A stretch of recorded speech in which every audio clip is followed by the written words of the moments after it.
Hi, my name is Charlie and this is an art lesson. This lesson today will be about composition, which is the arrangement of elements within your illustration or drawing. So let's get started.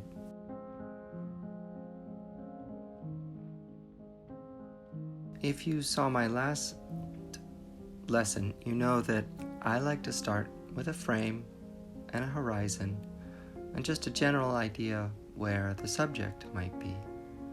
In this case, my subject will be a dinosaur.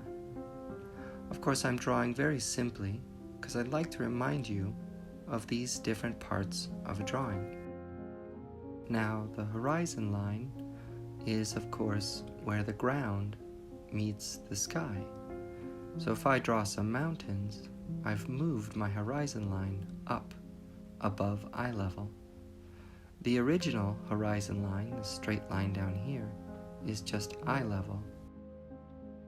So I've put some mountains in the background, and now I'm adding some bushes in the foreground. The foreground is an area that is closest to the viewer.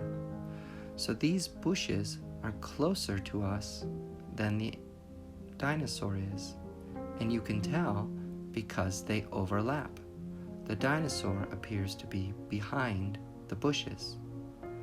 And you can also tell that the mountains are even further away because they're behind the dinosaur. And that's called overlapping. And it can give the viewer a sense of space or distance in your drawing. Let's try that again. In this drawing, I'm going to give it a horizon line that's very high up. And this is a road or a path stretching off into the distance. And you can see that as it gets further away from us, the viewer, it gets smaller. And that's another way to show distance in your drawing. And everything gets smaller. This cactus, as it gets further away from us, would get smaller and smaller. Even if I drew some bushes or some other things in this desert scene in the foreground, as they move further back, they get smaller and smaller. And that's another way that you can indicate distance in your drawing. Not only do items and things appear to get smaller as they go into the distance, but they also get closer together. If these fence posts are all the same distance apart, they would appear to be very close together, way off in the distance. But that's just an appearance, just like the sides of the road appear to get closer together in the distance. The road does not actually get narrower and narrower. It just appears that way. And if we include that optical illusion in our drawings, we give the viewer a sense of distance or space. Well, now that I've warmed up a bit, let's make a more advanced drawing. I'm going to draw some trees on this paper, and they will be pine trees or conifer trees, which means they generally have this conical or cone shape to them. And so I did the outline of a cone, and now I'm filling it in with branches. And these branches are like many little W's going in different directions. Some are close together, some are far apart. It's the variation that makes the tree look more natural. But they all follow contour lines. Here's a closer look. This is a cone, and these are lines that follow the shape of the cone. Sometimes we call them contour lines. And when you draw them in, you can start to imagine that the sides of this cone get further away than the middle. When I'm drawing these branches, I'm trying to follow that general shape of the contour lines. So the ones in the middle are down low, and they get kind of higher as they get towards the edges. There's also contour lines going up and down from the base to the point.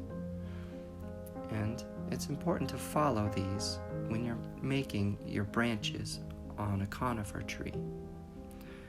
I'm going to do that again and again to draw a forest. Now, my drawing doesn't have a horizon line on it, so we're getting the appearance of depth by putting things that are further away higher on the page or closer to the top. And at the same time, I'm trying to make them gradually smaller.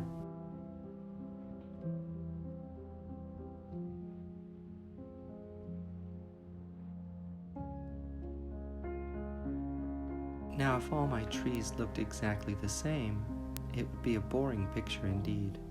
So I'm going to make some look a little shaggier than others. Maybe some will have bare spots or empty spots. Here, I've blocked in, oh, you can't really see it, it's so light, just a slight indication of a road or a path. And I'm going to make sure that I do not draw any shaggy or trim trees in that area. So I'll have an empty space to add some people walking through my forest. But now I'm blocking in these different shapes and filling up the space with many cone shapes. Some of them even go off the page, and this helps the viewer understand that this forest continues beyond this illustration. So some trees might only appear to be half in the scene. And of course, as they get higher on the page, they're getting smaller and smaller. Not just the cone, but even the tiny details are getting smaller. So the little W's that I'm drawing to make the branches, they also get smaller and closer together. This tree is the one that's only showing up halfway on the paper. So I have to erase to make sure that there's nothing outside of my drawing area. Of course, I really don't draw this fast. This video is sped up so that you don't have to watch me draw all of these trees at regular speed. I worked on this drawing altogether about 45 minutes. This lesson, it is only about 10 minutes of drawing this picture. So as you can see, I'm using overlapping and perspective to give the illusion that this forest goes way off into the distance and there's an open path. Maybe it's a road or a hiking trail in the middle. And so down low on this piece of paper is the closest area to the viewer. And I'm going to add lots of tiny details in that area because, of course, if you are close up, you could see a rabbit or a mouse. But way off in the distance, you might not even see a moose or a bear. So the middle and the lower part of the page are a great place to add small details. This story, this illustration reminds me of a story that I read about a family that goes picking blueberries. And so I'm going to draw what might be an adult and a child walking through my forest, and they have a big basket with them. Now I've decided to go through and just give the slight indication of a shadow under each thing, whether it's a tree or a bush or a rabbit, and that gives the viewer an idea that it's a real place also. I haven't decided where the sun might be. If I did more work on this drawing, I might decide it's late evening or early morning and try to figure out where all the shadows would be. But in the middle of the day, about noon, the shadows are generally right below things.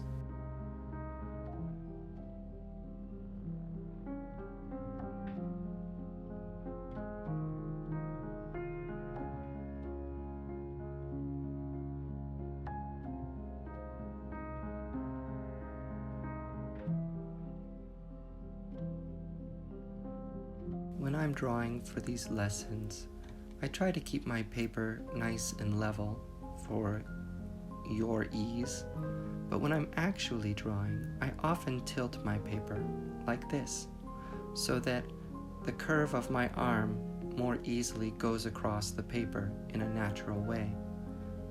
Kind of like you might tilt your paper if you were going to be writing. Well, that's how we can use some tricks of perspective to give the illusion of depth in a composition, and that can help draw the viewer in and make them feel like they are a participant in that scene. Many people have asked me how to draw a decorated tree, and so now I will do a short demonstration. Of course, I'm using the same way to draw a tree that I did before, but this time I'm thinking a little bit more about these branches that I'm adding, and I'm trying to leave a lot of space and room between them so that I can add the decorations to this tree. And of course, a decorated tree is usually by itself, so I've put it very large and in the center. And as I add the decorations to the tree, I'm thinking a lot about how to make it look balanced with a lot of different shapes for interest, and that's artistic thinking. So, if you were to decorate a tree, try to make it look harmonious and draw the person's attention up and down from side to side when they're to look at this beautiful tree. Now, of course, there's many ways to decorate a tree. In our family, when we decorate a tree, we often use little framed pictures of all the children and people in our family. And so that's what I'm drawing, these small rectangles. Maybe your family has a tradition that you could draw a picture of during this season. Now that I have a tree drawn, I'm going to start adding things in the environment. And I usually start down low in the foreground so that things that are further away can be behind the things I've already drawn. And I'm going to draw some wrapped gifts, and I realize I need a base for this tree, something to hold it upright. And I don't like how it touches the dog's blanket. It looks like an X or a strange point. So I'm going to cover that up with a gift in front so that it doesn't draw people's attention to that X. And that's another compositional choice. I have to be careful to look how things connect and touch so that they don't appear to be attached if they're not supposed to be. So I really like how this is turning out so far, but I feel like it needs more to fill up the space on the paper, so I'm going to very lightly add the indication of a window behind this tree. And I'm using a little bit of a lighter touch so it doesn't compete with the tree for your attention.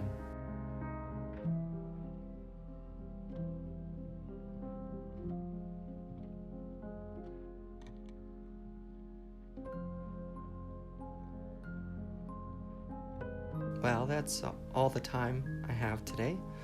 Remember that we talked about giving the illusion of distance or space in your drawing by using overlapping of elements or by indicating distance with perspective tricks, like drawing things smaller as they get further away from the viewer. I hope you can find some time to practice those skills. It was a pleasure and a privilege, and I enjoyed it to the utmost.